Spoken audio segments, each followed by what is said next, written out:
Different setting today. It's nice. Out in the sun. Got to make the most of living in Australia, right? God's light. What a great way to be spending a Monday. Couldn't think of anything better. We just finished the coaching call with our coaching group, and super powerful one this morning, actually. That was an hour of power, wasn't it? I feel like when we're together, the energy's a bit different. You know, we've done the podcast online and we're doing it now in person. But I feel like when we're together, something hits a bit differently. The energy's there. Different energy for sure. So today's episode of Unlimited with Leigh and Eoin, what topic can we speak into when it comes to becoming unlimited? I've got one in mind. I shared it with you this morning. I think it's super relevant based on, you know, we're in award season. And we've had a few people reach out to us and ask us questions about what's more important, what you know or who you know, and that whole equation. Because, you know, I think people can get a little bit bogged down in, you know what, shout out to fucking Tommy Spee for giving us this topic. I'm just going to give you the shout out, Tommy. I think you won't mind me shouting that out. Thank you. But shout out to Tommy Spee for asking this question, because the who you know versus what you know thing is big. So why don't we start with what you know and why that's important first, because that affects the who you know, I believe. Yeah, 100%. It's like a chicken or the egg question, isn't it? What comes first? Sometimes you can know certain people first that you need to know, or sometimes what you know can get you to the people you need to know. So let's start with the what you know. So, you know, we spoke to this on our coaching group about having something that you can monetize, and in our scenario, I feel like that's our skill set. And whatever that may look like, you know, whatever industry you're in, that's your skill set, what you're trained in, and, you know, what you may or may not be good at just yet.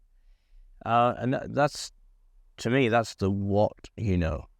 And I'm sure we're going to dig into this a bit deeper, but it doesn't always correlate to success. No. Sometimes. No, I think like both sides of that equation are important, but the more we focus on the what we know, the better we can control the situations of the who you know. Yeah. Because at a certain stage, I do believe, you know, a lot of the opportunities that I've received over the years do come down to the who you know, but I wouldn't have got to the point of the who you know without the what you know. Meaning, if I wasn't good at the thing, if I hadn't done the work to be good at cutting hair, I wouldn't be in the situations to meet the people who could actually give me those opportunities or help me with them. It's interesting listening to that. I feel like the what you know is the constant in the whole thing. You know, I think back to great sports players, like, you know, why was Michael Jordan so good? Well, you know, the what you know probably got him into the places to who he needed to know, but then he became the person who people wanted to know. So the what you know is the constant in the journey, really. And that goes back to our kind of philosophy of it pays to get good at the thing. You know, even today in a world where, you know, there's myriad ways to make money, it's never been easier to make money. But for anything to be worthwhile or for anything to stand the test of time, it still pays to get good at the thing. Well, then you have more options, don't you? Exactly. You give yourself options and choice. Yeah. And you put yourself in a more powerful position. Because if you get into these positions and it's only based on who you know, and you don't have much in your skill set or your tool belt when it comes to the what you know, you're in a much less powerful position. You can't make any demands. You just have to put up with what you're given. Yeah. And in some scenarios, I love the saying, that, you know, a lot of the time. Spencer, stop it. I'm going to put him inside. Come on, in. Where's Murphy? Murph, in. Come on. In. Bugger off. You fucking bastards. Where were we there? You remember? Yeah. So, yeah, I love that conversation of, you know, what you know. And so on the side of who you know, I'm trying to think who said this to me, but sometimes in some scenarios, who you know can get you to the table, but what you know will keep you at the table. Because, you know, anyone can go out on a whim and invite you to a round table. Say you're there with a bunch of investors or whatever. I'm just making up a scenario in my head. Great. I'm in the room. Look at this. But then if I've got nothing there, unless they're doing it out of complete charity, when in those scenarios, they probably want a contributor. If I've got no knowledge, I'm a complete dummy, I'm a complete brokey, guess what? They're probably not going to invite me back unless there's a different scenario. So, yeah, and again, that explains why it pays to get good at the thing in what you know. And I think it makes life fun. Like, you know, Enneagram, I'm a type 5, so I have a natural disposition towards information and skills and learning new things, and I think it makes life fun. Like, what else are we going to do? Sit around? I mean, I'm happy to sit around sometimes, but there's a world full of knowledge out there. Like, what am I going to do with my time? Yeah. Like, that feels, I don't know, outside of survival, because we don't have to put much effort into that anymore. I see a lot of people getting stumped by the who you know.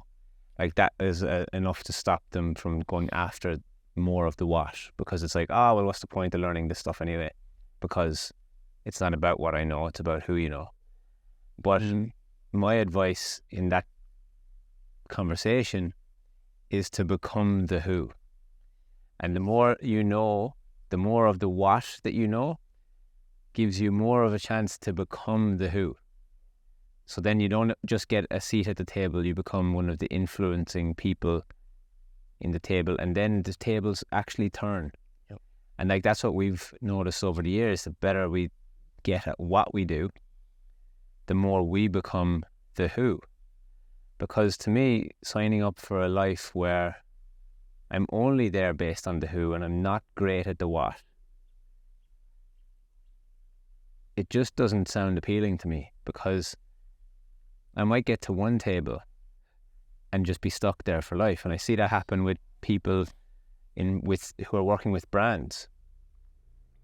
You know, they just get into a situation or a circumstance where they're working with a big brand, and, you know, they're there because who they know, and their what isn't good enough to get them into another situation where they can work with a more aligned brand, for example. Or fuck all the brands. Work for yourself and your own brand. Yep.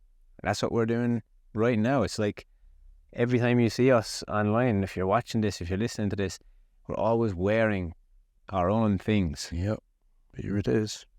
And for the history of this podcast, unless we really meet an aligned partner who wants to be part of this podcast, we have no reason to bring sponsors or partners into it. And look, that all played a part in our journey. I wouldn't say for anybody listening to this not to go down the route of sponsorship or ambassadorships and stuff. It can play a part as long as it makes sense. But the more you know, the more valuable you are to that brand. So the better you are at the what, the more you can control the who and become the who. That would be my suggestion anyway. 100%. And it just goes back to it, doesn't it? You know, how do you become the who? Well, yep, you got to get good at the what. And we speak about it a lot. You know, there's times where It's just got to be undeniable. You got to get so good it's undeniable. I think undeniable outweighs the who. In 9 times out of 10, there's always going to be some scenarios where the who will outweigh even the best of the best people. You know, we see this at award ceremonies. There's certain sponsors and things on certain categories and events, and oh, surprise, that person wins, and it might not have been the best at the what. But look, that's always going to happen. You know, people got businesses to run. You know, not everybody's done their shadow work. Not everybody's broken through their patterns. You know, this goes for judges. It goes for people that own these things. Like, you know, and I have full compassion for that. That's everybody's on their own journey. I get it. But it's a funny thing as humans, you know, that the undeniable piece. I think there's some things in this world that are just undeniable, and we all unanimously agree. But, you know, the one thing I can add to that as a caveat, if you don't tell anybody about it, doesn't matter. I know some of the best hairdressers and barbers that I've ever worked with who do nothing on social media, and they never get the roses for it, and they'll spend the rest of their careers moping and complaining, stuck behind the chair, thinking, wow, but like the best people don't get the gigs. It's because the who, sometimes being the brands in this situation, they need something in return. They're not going to just give you shit and put you on these tables if it's not a mutually beneficial relationship. Just being good enough at doing the thing, being good at the what, doesn't matter if you don't know how to communicate it.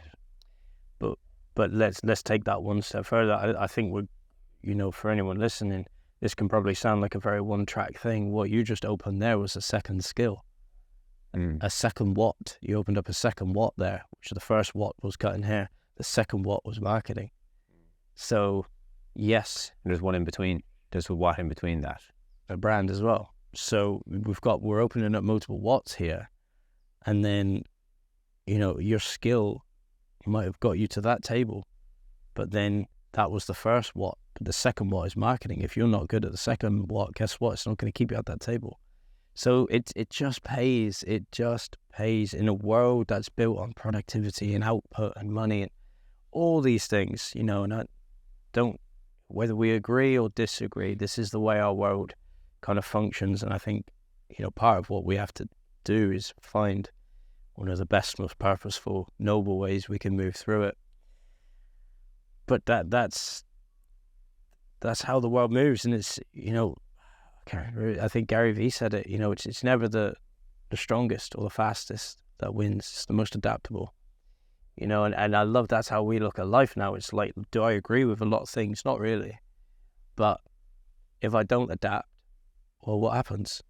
Get left behind. What's the opposite, you know? And it's like, within that, I see fantastic opportunity, and it excites me, because if I can get so good at the what and sprinkle our dust over it and our magic and our value, well, we have the opportunity to change things for the better, for the net positive. So that gets really interesting then when you start opening up like other pockets of the what, you know. And now we're skill stacking. Ty Lopez said this years ago. I remember I used to do his courses, and, you know, he said in the future it's not going to be enough just to have one skill. You're going to have to be multi-skilled. I remember hearing this in my early 20s, and I thought, wow, like what else am I going to have to do? So it started with financial literacy. I was like, all right, I'm going to start there. Try and get good at that. What? And then, but now, it was so right. Now we're 10 years down the way. You know, it pays to be multi-skilled. And again, you know, people say that's hard. Oh, it's confusing. Okay. You get to choose your hard though. You know, it's like you can work, you know, aimlessly to no end hard for someone else, or some shot in the stars, you don't even know where you're going. You know, or you can implement a few different bits and pieces and enjoy it. And it's skill stacking, you know, looking at the skills that we have and stacking them on top of each other. And, you know, it's like anything. If you look at it from like a cooking perspective, you know, one of the kind of basic meals that you'll cook in your life, it has multi-ingredients. Like, it's very rare that you cook any meal and it's only got one ingredient. Very rare. Anything that's worth eating has like a multitude of ingredients, and the more complex it gets, the tastier it gets. And life is kind of similar. The more skills that you accumulate over your years, and you add them all together, and you put them in a very purposeful direction towards, you know, whatever life it is that you want to live, you're going to open up more doors and more options for yourself. Yeah. So like, it's never a bad thing to learn a new skill. Like, we're constantly learning new skills. It's probably the thing that we do the most. Isn't that relates directly to like evolution or human evolution? Or before you get to that, it's not even about learning a new skill. It's about keeping on sharpening the sword of the skills that you have. It's not necessarily about the new skills. It's how often are you brushing up and sharpening the sword and adapting and being agile to the new things that are coming up in the world. How futuristic are you thinking? Are you thinking reactively or are you thinking proactively? Reactively, just fucking reacting to everything that's happening in the world? Or are you being proactive to see, okay, what's coming in the future? What skills do I need in order to create the life that I want? And it's funny, there's so many layers in that too. Like, you know, in the reactive place, will tell you what you need to do in the future. Because if you can have some awareness, you go, oh, I don't want to react in that way. So what's the solution where that doesn't happen again in the future? All of a sudden you start unlocking all the answers for your life, which is mad. But even to your point of like, what are you sharpening? That was what I was going to say there, is like, you know, isn't that human evolution? We just keep getting better at things. You know, we don't make fire the way we used to. We don't cook food the way we used to. We don't build houses the way we used to. We just kept getting better at it. And that's evolution. And one of the only constants in nature, in the whole universe, is change. Dr. Robert Grant says in biology, in every chemical interaction at all times, there is new opportunity. And life by design is creative. There is new opportunity. Also, there's constant chemical reactions going on from whatever's going on. Whatever it is, all the different 16 trillion bits of information that are going on right now, there is always constant new opportunity. So really, one of the only constants in the world is change.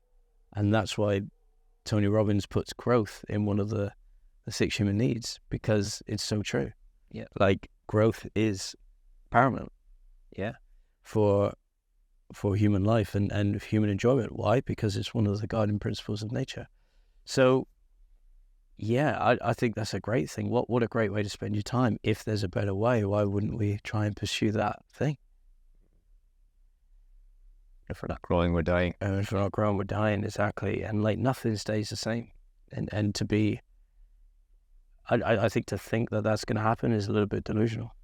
It's on a day-to-day basis these days. You know, before there used to be time between change and people had time to adapt to change. Yeah. But now it's like happening on a day-to-day, moment-to-moment basis. And, you know, it's unfortunate to say it, but if you don't keep up, you do get left behind. And, you know, we meet a lot of people who won't directly say it, but like want new results, but aren't willing to make some changes or interrupt patterns. Yeah, pattern interruption, right?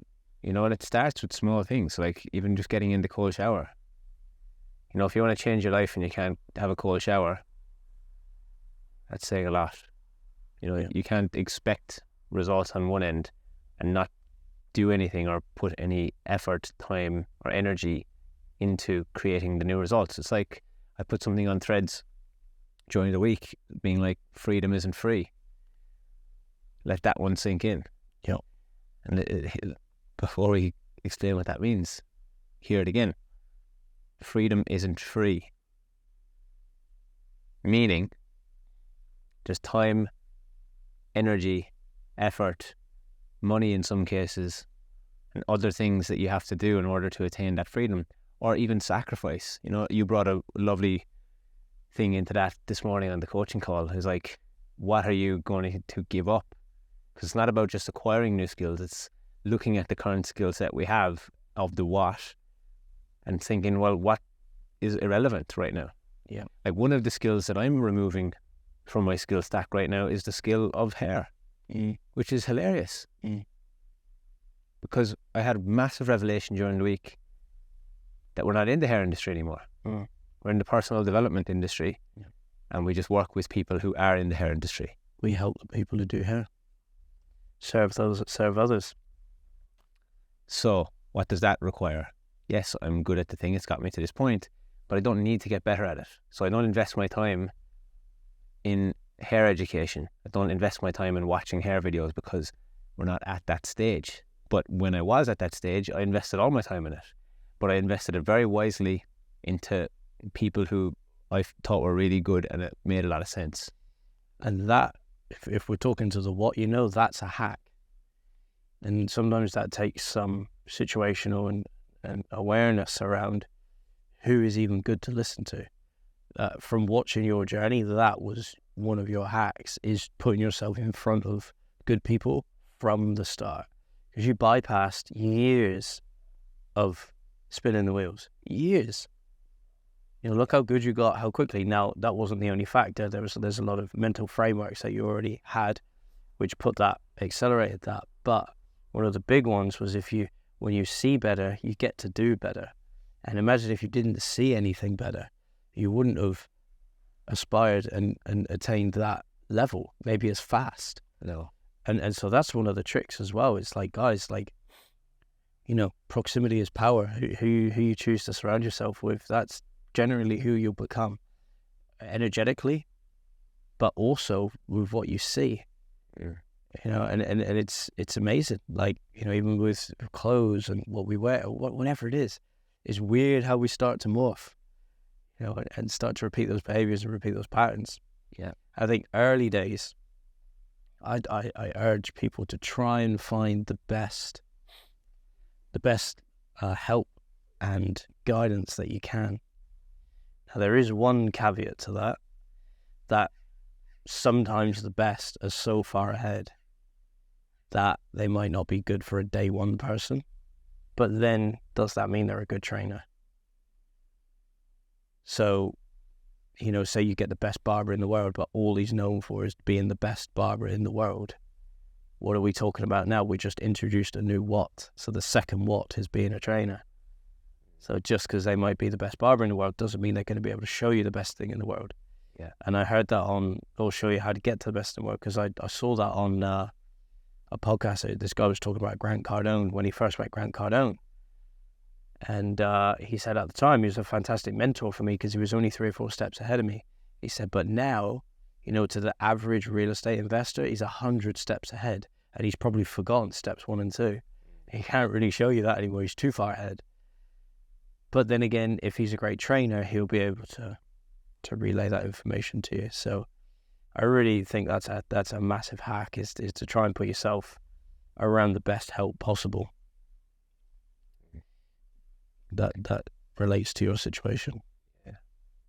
From the start, I always associated with the information as well. And this is something I've been speaking a little bit about lately, and is association and disassociation. So what happens is, when we associate ourselves with the information and the skills and the knowledge that we're acquiring.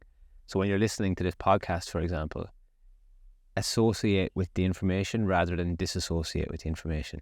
What I mean by that is, know that for you, this is possible as well. Because we all woke up the same this morning. Woke up, went to the toilet, put my legs out of bed, For the most part anyway, we all woke up in a similar manner, which means we all have the same possibilities and capabilities. It's just about how we then take that information and use it and take action with it, versus the opposite, which is disassociation, which is listening to something like this from a standpoint of theory and just being like, oh, that's a nice idea that the boys are talking about, but nah, not for people like me. And that's a big, big thing. And, I learned that from cycling days, like how to associate with certain things. It's like I kind of had to. And what I did when I was cycling is, I've lived a life of professional sport, and that whole mindset and training, delayed gratification, but consistent effort every single day. And eventually the results show up seemingly out of nowhere, but it's completely not out of nowhere. And that was where I think my biggest difference was when I first started to do hair, because I had that mindset and I could associate really quickly. It's like, okay, if I put my time, energy and effort into this, I know it's not going to be free. I'm going to have to maybe sacrifice a few things. And now life looks like that again, but just on a different level. So it's like, okay, well, what do I need to get rid of in my life in order to get to the next level of business? Yeah. Hence why I don't drink anymore. Hence why I don't go out partying anymore. Different seasons require different sacrifices. In order to, and is it even a sacrifice? Probably not. No. Because it's there in order for me to get to where I want to go in life. For that season, it's all directing towards a larger picture, a bigger vision, a bigger goal. Yeah. So that's really big. Like, it's huge. I don't even rewind that and listen to that again. Like, you know, rewind this podcast as many times as you need, but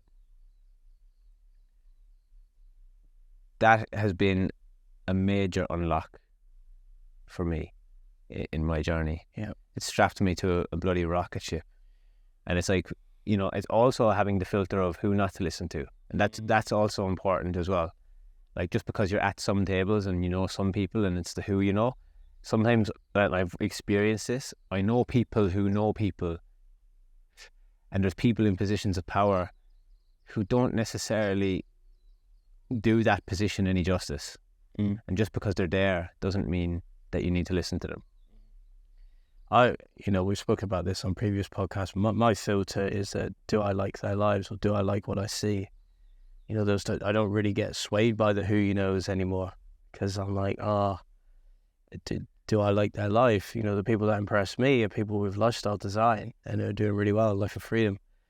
And so, yeah, the who you knows, unless they've got a really acute skill that I'd love to know, unless they've got some sort of set of tactics or skills that I believe I need, then yeah, that's worth paying for that acute knowledge or hanging out for that acute knowledge.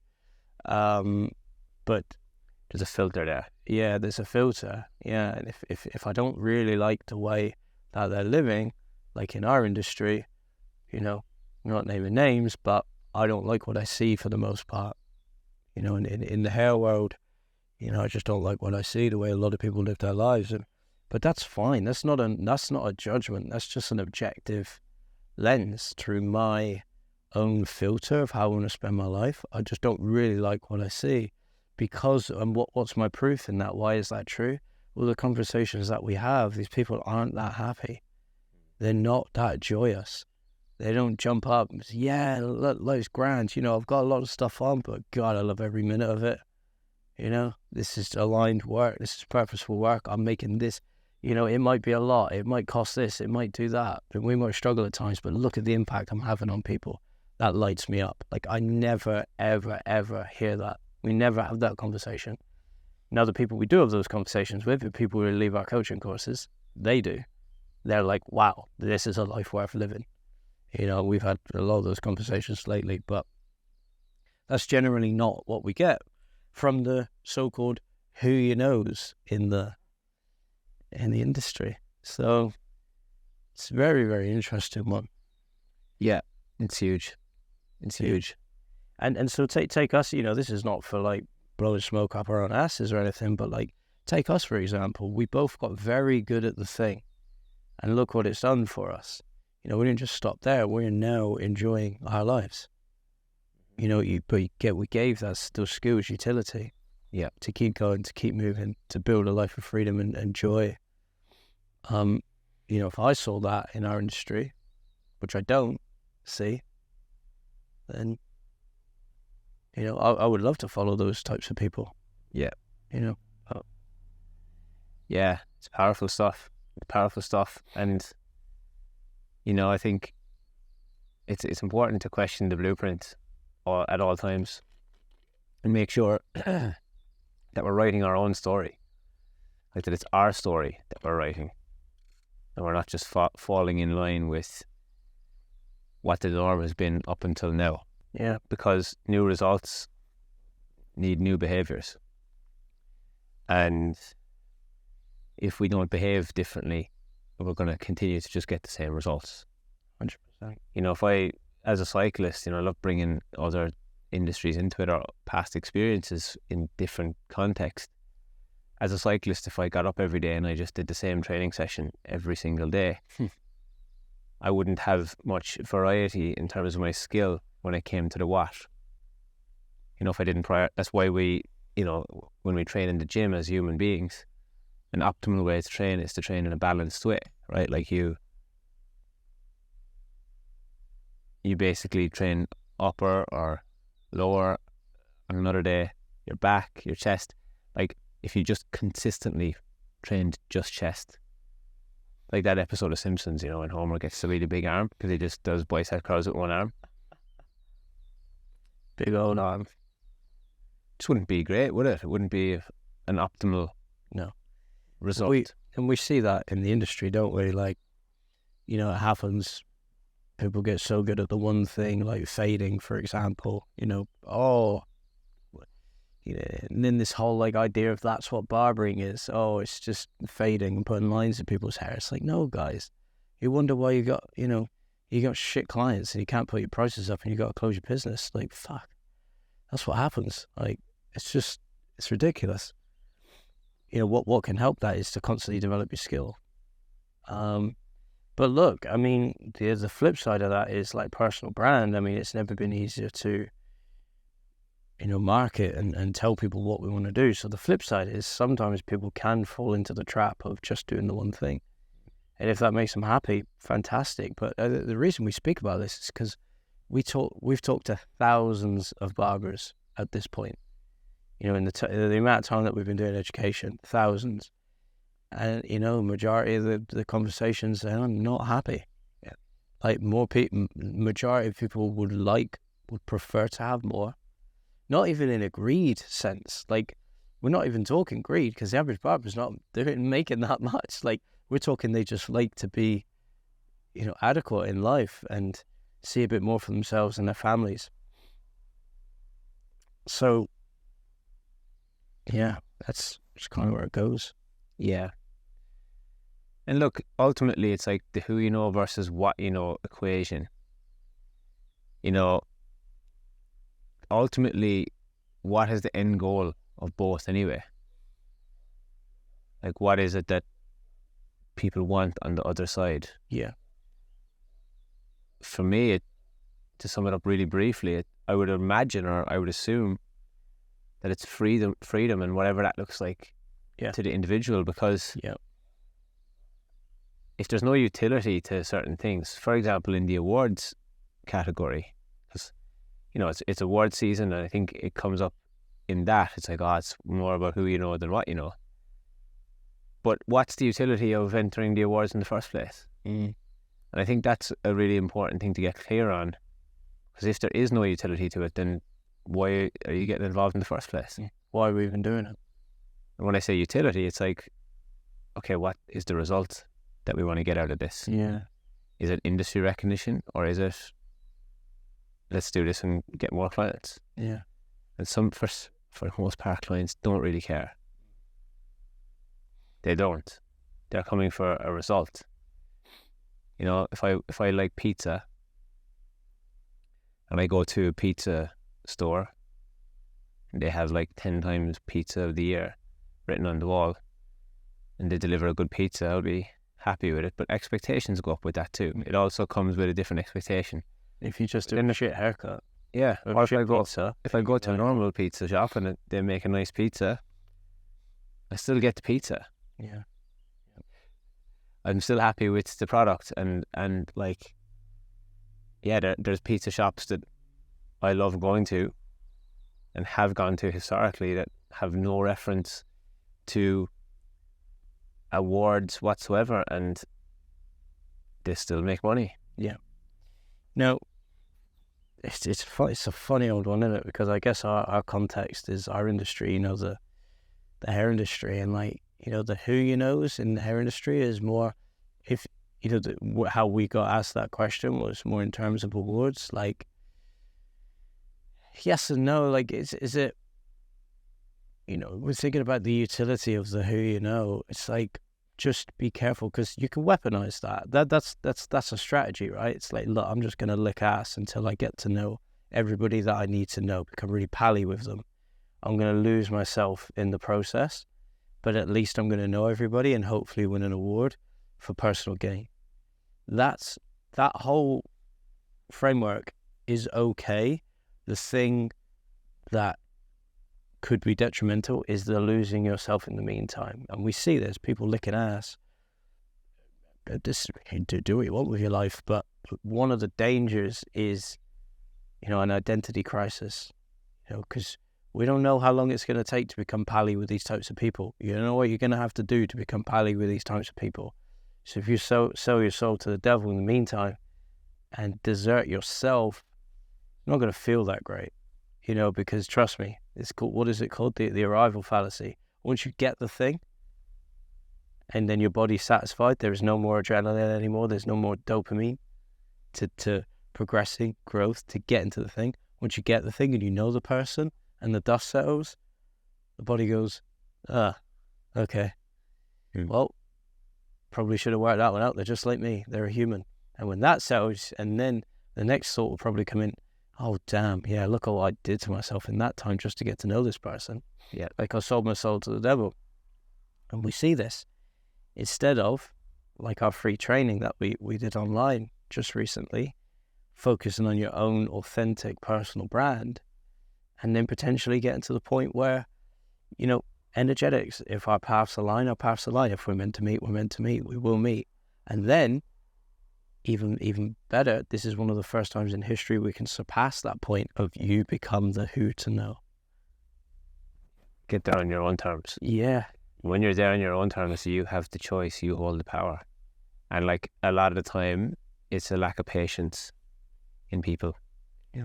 It's actually a lack of patience in being able to hold the fact that I'm going to get there one day, and holding that belief that I'm going to get there regardless of working with this brand or working with that brand. Well, it's falling in love with the journey, right? Like, and not the destination. Like the man who loves the journey will walk further than the man who always work further. It is really about falling in love with the journey, and because the destination is temporary. Like I said, the arrival fallacy. Like you get there, and it's like sometimes it's like falling off the edge of a cliff. Like there'll be another destination. It's a brief moment. Yeah, once you get to the top of the mountain, you'll see another higher mountain and go, oh shit, I got to climb up that one now. It's about falling in love with the journey. And what's the journey? Why is it so good to fall in love with? Because there's growth. In the journey is growth. What do we know about growth? What do we know about change? What do we know about the creative change?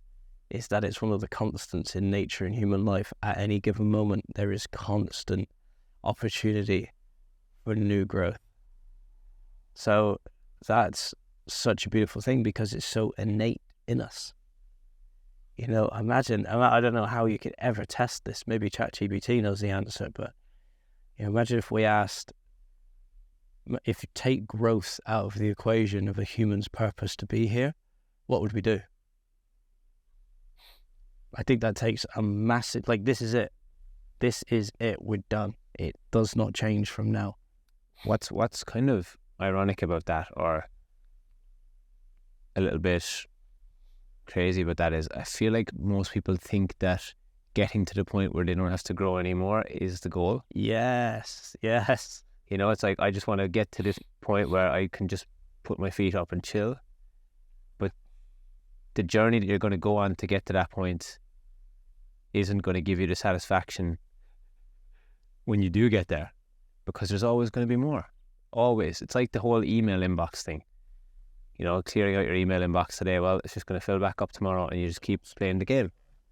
Just keep playing the game. We'll look out for each other here, don't we? Thank you. So yeah, that's a really interesting point. It's a really interesting point. And if there wasn't growth for me, when I felt like I finished growing in any particular season of life, I moved very quickly to something new. And I didn't hang around. I've never hung around for too long in places where there's no growth. That's when I become I felt like at times, I kind of outgrew, and this is something that we shared with one of our coaching clients, is like, I felt like I've been in a greenhouse sometimes. Like I'm a plant that is too big for the greenhouse. Touching the glass. I'm hitting the glass ceiling, and it's like, oh fuck, I need to break out of this greenhouse. Yeah. Because outside of this greenhouse, there's such a bigger world. I feel like, you know, in my own experience, growing up, it was never normalized, or the conversation, there wasn't a strong conversation around quitting. You know, because I remember saying it to you early days. You know, you had a very good framework, conscious or subconscious, around exactly like you said, pivot and change if there was no growth left. And I admired that. And then when we started listening to Stephen Bartlett a lot more, he said the same thing. He was like, quitting is for winners. He has that line, quitting is for winners. Now, that doesn't mean apathy, throw the toys in the air and just think, I quit. He's worked out a framework, metrics to go by, to feel his way through quitting. Now, Tony Robbins said the same thing. Don't do the same thing and expecting different results. Change direction. Give it some time, change direction. Measure, change. That's very different to apathy. Now, quitting and frequent change like that would have been put into a negative light when I was growing up. Like, we don't quit. We endure. We stay the duration. It's like, yeah, but at what cost, and when do the diminishing returns come in?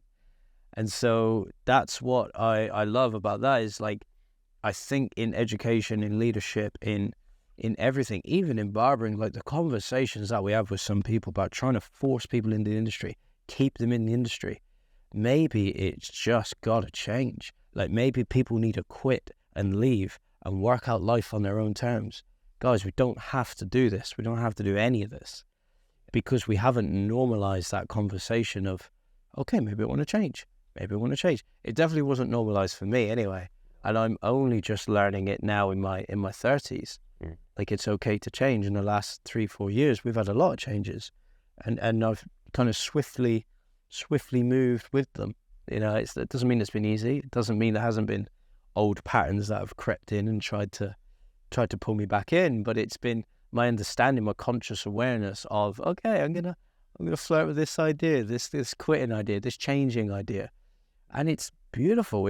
It 9 times out of 10 it works out for the better, or not even better, the same but a different scenario, different feeling. Revamp the joy. You know, it's different. It's like weather is different. Yeah, it's the same thing. It's just something different. It doesn't. The constant in that and the common denominator is that you are the same person, but you're just doing things in a different way, in a different context. And to be honest, bro, like, if I really break down the quitting thing, you know, that whole framework around, say, older generations being like, never quit, like, don't give up, that's actually just an excuse not to do the scary thing. It's an excuse to not do the scary thing. It's seeking comfort and security. Of course. And nothing grows, like, tension is the chemistry of change. If you look at nature itself, it needs tension in order to change. Not every day is sunny. You're going to get rainy days. You're going to get stormy days.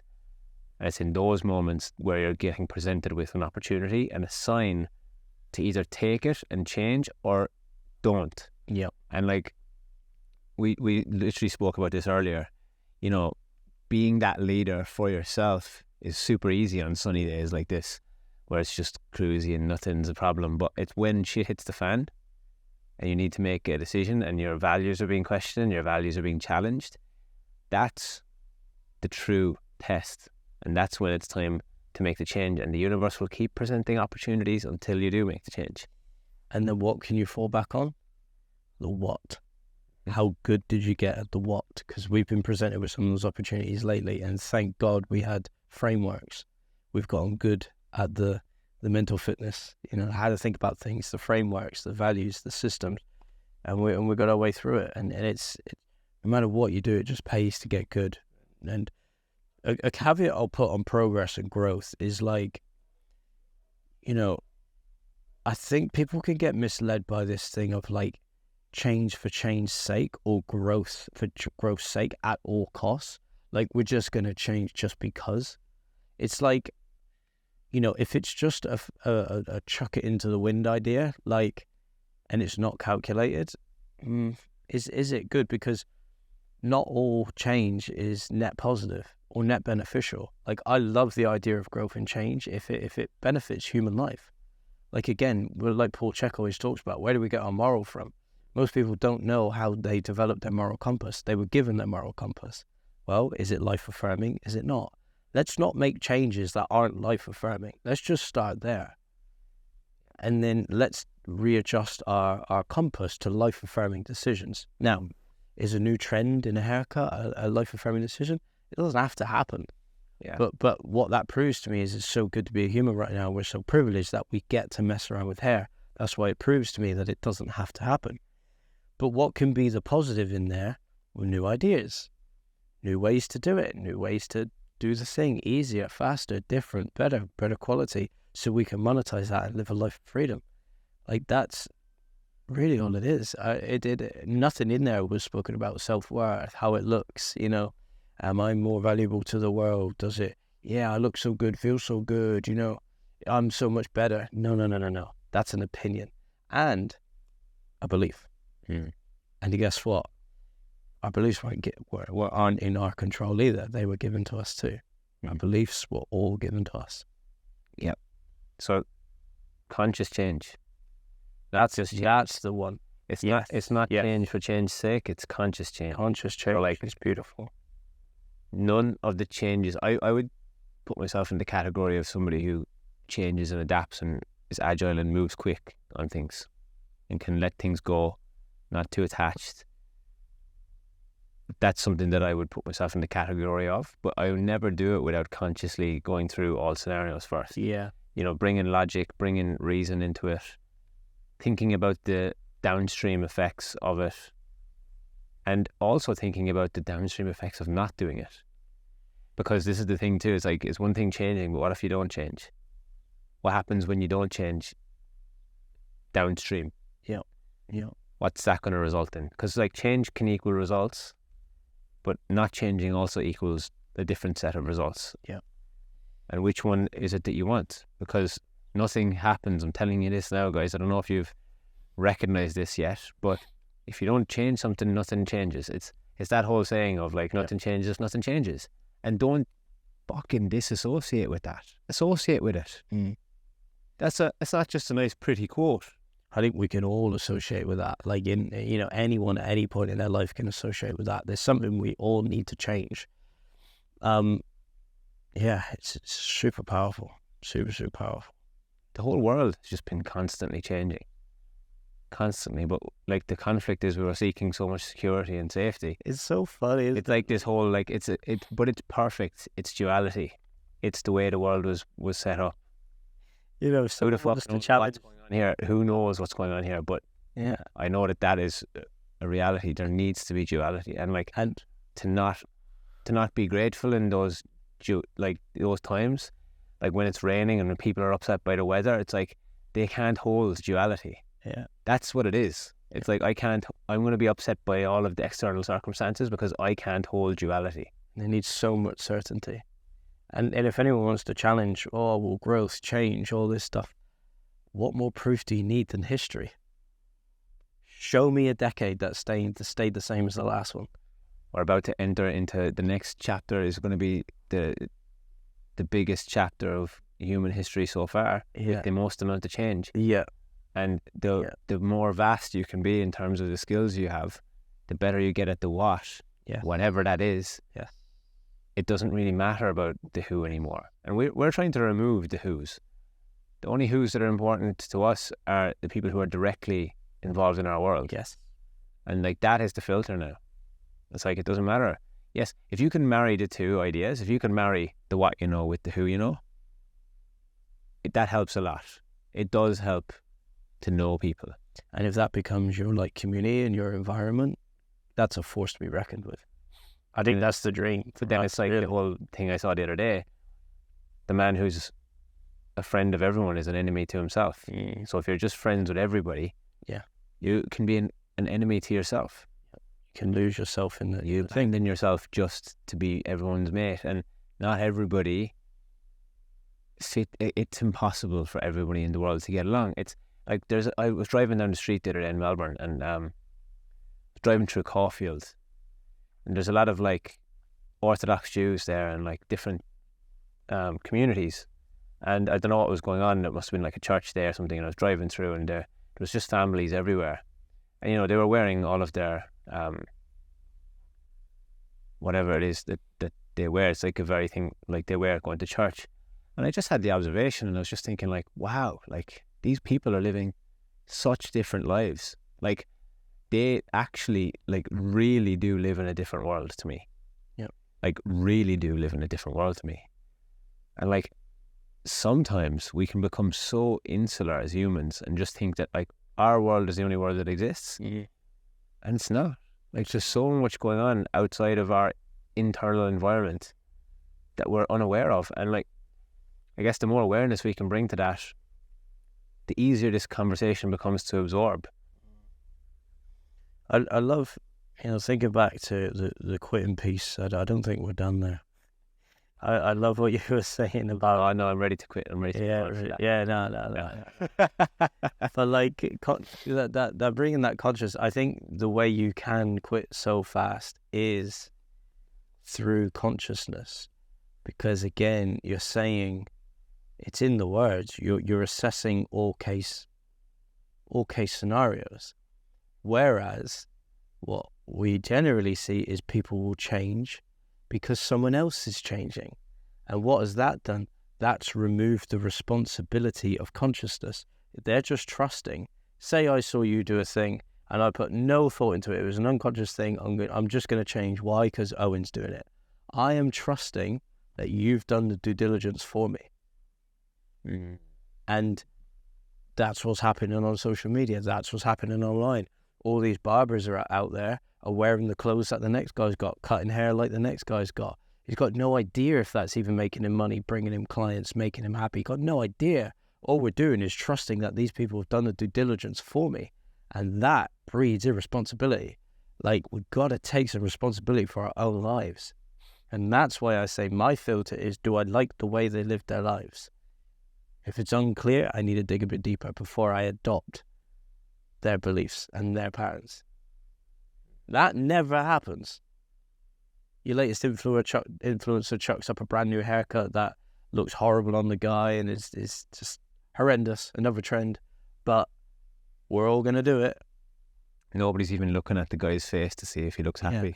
Client looks, you know, it's just a complete, like, we've turned we've turned models into mannequins. And the model we've turned human beings into mannequins. He's feeling like a clown. He's like, oh, look at all these people looking at me with this stupid fucking haircut on my head. Like, I've got a point out the back and a bit on the side. Like, been there, and look, we've been there, we've done it. And in a certain context, it makes sense. Yeah, it can sound like a judgment. But it's not. It's an observation. Like, I've done it. I've been that guy. But you know, when you consciously bring awareness to that, like, and you just change your mind and want to do that and copy someone else purely for the fact that it's just because they're doing it, you actually outsource responsibility to someone else. You're just praying that they've done due diligence for you, having no idea why they're doing it the way they're doing it.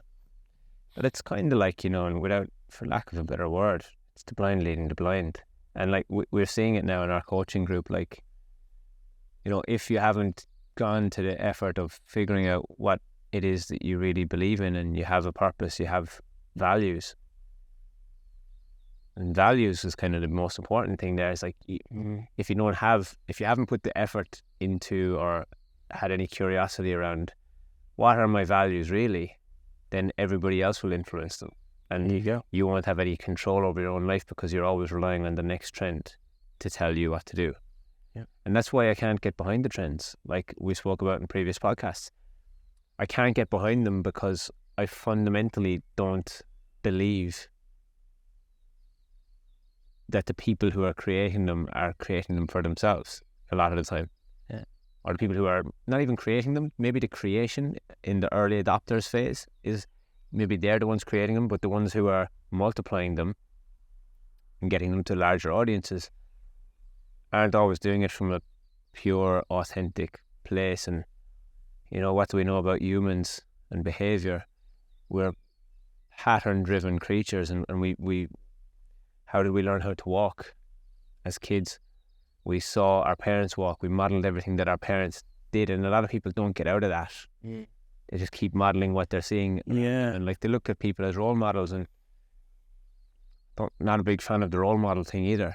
I think, like role model, like think about the name. Think about the fucking name. You're not playing a role. If you have to play a role, that means another mask, another persona. It was to the point of like, never getting people getting out of their patterns. Like, what do you need to break a pattern? You need a system, a debriefing system, like a measure of asking yourself frequently, is this working? And that's what's missing, I think. And I think the reason it's missing is because it hasn't been normalized. Because if it doesn't work, what do you have to do? You have to ditch the idea and get a new one. Well, what is that? In other words, it's quitting the idea. But for generations past, you don't quit. You stay the generation. That's weak. So we've got this whole idea around debriefing and changing, whereas if we could change our kind of mindset around it, it's for the greater good. It's for net positive benefits for human life. If we could all just have a compass of like, is this working? Is it not? A gauge on where we're going in life. I think that would change so much. Yeah. So much. I think people would be way happier. I think they'd be enjoying their lives. I honestly think depression and all these things would actually drop because people would have a gauge. No longer would they just push through even though they're sad. Thank you, Pollen. Even though they're down and depressed and don't want to do the thing and don't know why on earth they don't feel that way, they would have a gauge. Okay, is this working? Is it not? Well, it's a clear no right now. And what do I do to have to pivot? See, that conversation hasn't been normalized. And if that was normalized and that was a thing and that was a framework in education and leadership, I think we'd see a beautiful world. A lot less people acting out of inauthenticity. They'd be just aligned, happy humans, happy beings. I think, what comes up for me there as well is bringing it back to the original topic of what, a lot of the time people are upset or sad or down or depressed because they don't have any options. There's no choice. They've got no choice. Like, they just have to do it. Like, they've got no other way of making money.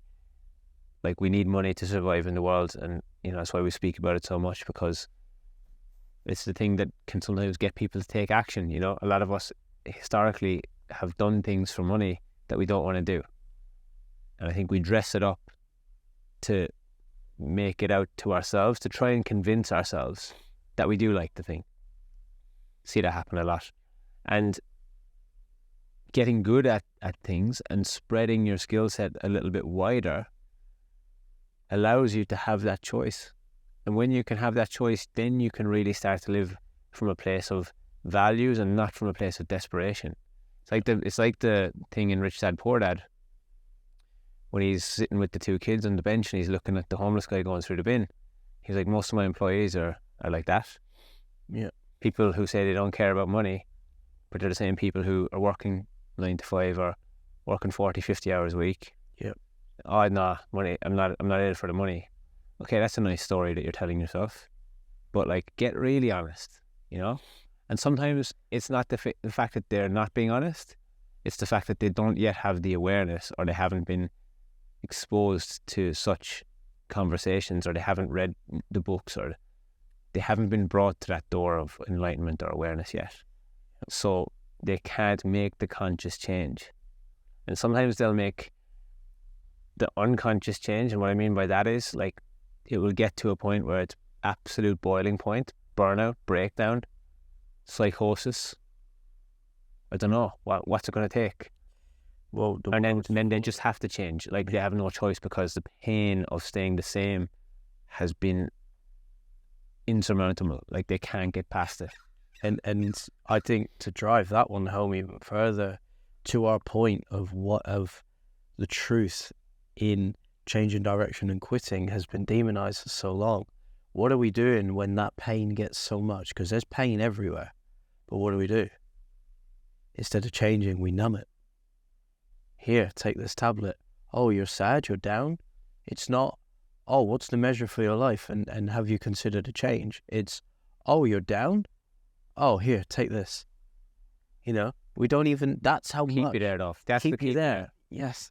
That's how much we don't want to admit or don't want to accept that it's okay to quit and it's okay to change. We'd rather keep you there and say, good try though. You're sad about that one? All right, here, take this. Don't try anything different. Don't try and change anything. Just take a tablet. You'll be fine.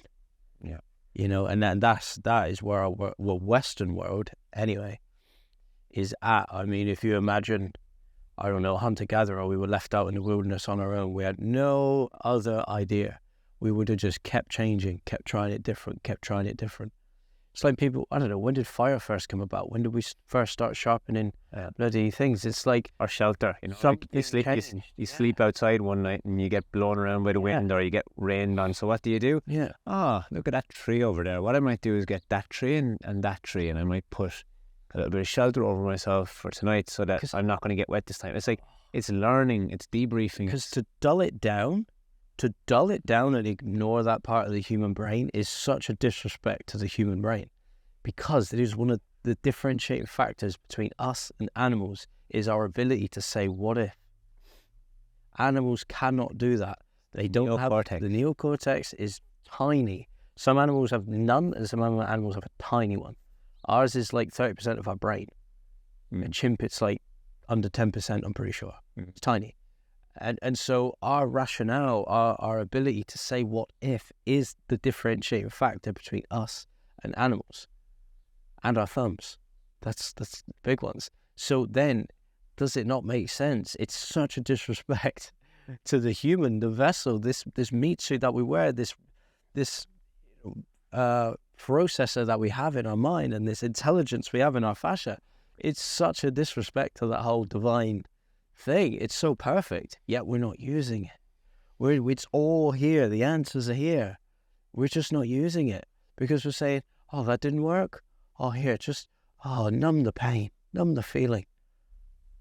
That's not unlimited to me. That's not unlimited at all. Doesn't feel unlimited. No. You know, and that's how, like, one of my biggest fears is being controlled and feeling limited. And if I'm doing that to myself, then I am ultimately an enemy to myself. We've had a few freedom tests lately. You know, how free are we really? Story for another time, I think. But ultimately, how we use our brains, how we use our skills to use our brains is what's going to get us to the next place. Just copying what's been done up to this point isn't going to get us to the new thing. It's combining new ideas. Look at other industries. Like, we don't take our inspiration from the hair industry anymore. Again, like I said earlier in the podcast, we're not in the hair industry. Just so you know, we're not in the hair industry anymore. We're in the personal development industry, and we're working with hairdressers and barbers for now, as well, as a caveat, for now. And that could change too. But we don't take our inspiration from that space. It's like the same principle of trying to heal in the place you got hurt. You need to move somewhere else or see something different, and once you do see something different and you know something different, then it's an obligation to behave with new intentions or new behaviors, because otherwise you're just going to be, like I said, an enemy to yourself. Yep. That's it. So the what you know. So get good at the thing. The what you know versus the who you know. I think both sides of the equation matter. I think the what you know matters more, because once you focus on what you know, then you can be in control of the situations when it comes to who you know. And I'll add this too. You know, let's talk about just the grand scheme of life. You know, people can take away the who you know. The who you know can die. The who you know can be banned. Who you know can change their career path. They can leave the companies. They can leave the organizations. But they can never take away what you know. Because that's for you. And that's in your head. In your mind. In your processor. 100%. 100%. Skills, knowledge and expertise will always be with you. They're the tools on your tool belt. Who you know can leave. And I've experienced that. You know, there's been times in my cycling career where I thought this is it now. This is it for life. You know, and little did I know that I'd be out of there. Or there's times when I've been in hair situations like, oh, this is it now. This is it for life. And like, even for us, we have to be adaptable to the fact that like, oh, you know, Leigh could turn around tomorrow and say, oh, I don't want to do this anymore. And I would have to be okay with that. Like, you know, and that's, I would have to be okay with that. If I'm here trying to say to Leigh, oh no, we need to be together forever. What is that like doing? It's keeping us in a relationship that it actually starts to get the brain looking for ways out.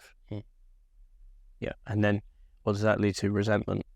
And then that's it. That's not resentment for yourself. Like, the worst person you could have resentment for is yourself, because you haven't done things for yourself in a very proactive way to set yourself up for a life of, I'm going to say it again, freedom. And that's what we're chasing here. We're chasing the freedom. Like, and freedom isn't free. So, key points from today's podcast: get good at the thing, whatever that thing is, and there's multiple things. I think that was a big one. Yeah. There's not just one thing. Like, just being good at cutting hair and not anything else isn't going to get you there. Just being good at marketing without being good at the thing that you actually deliver through the marketing isn't going to get you there. Like we said about in the brand podcast, it's the whole way through the process. Yep. Tick the boxes all the way along. Grow your skill set, grow your knowledge, grow your expertise. Then when you can multiply that by surrounding yourself with the who's, and it's the who's that fit into your value systems. It's not just any old who's, you know, like, because that's just inauthentic and it's a load of bullshit. And that brings the consciousness to it. Yeah. And when you can consciously choose the who's in your life, it feels aligned. It feels energetic. It's not exhausting. And what it also allows you to do is consciously choose when you're done with that as well. You can consciously, critically look at life, debrief it. Is this working? Is it not? How am I going to change it? And you keep going. We need to normalize that conversation for sure. And, you know, that doesn't mean anything about anybody. But for any barbers listening to this, which is most of our audience, or hairdressers right now, you need to add some more skills to your tool belt, because otherwise you're just going to be in the same position you're in now, next year, the year after that. And that's okay. If that's where you're totally happy and comfortable, stay there. But it's nice to have options just in case something changes. Just in case you hear one of our podcasts one day and you feel like making a change in your life. And you get inspired. Yeah, who knows? Yeah, no. And you feel like, oh, you know what? I'm going to associate with that. And maybe I can become unlimited too, because you can't. We're not fucking extraterrestrials. We're just, well, are we? No, but we're not. We're just two normal guys. We come from very fucking just working class backgrounds. Like, never, you know what I mean? Like, in essence, Humble beginnings. We had to build it from the ground up, and so can you. And it takes time, and have patience. So, episode whatever it was, and stay unlimited. We're going to enjoy the sun, enjoy the rest of our day. Yep. Work on some proactive stuff, building your life by design, by conscious design. Yeah. And any last words, Leigh? Yeah, thanks for listening. Like, subscribe, comment, do all the good things. Share it with somebody who needs to hear it today. It helps us to keep doing this. We'll probably do it anyway. But it's some great feedback, and it gives us a good gauge of what hits and what doesn't. So stay unlimited. Use your thumbs, because we have them and some animals don't. Ciao for now. And the neocortex.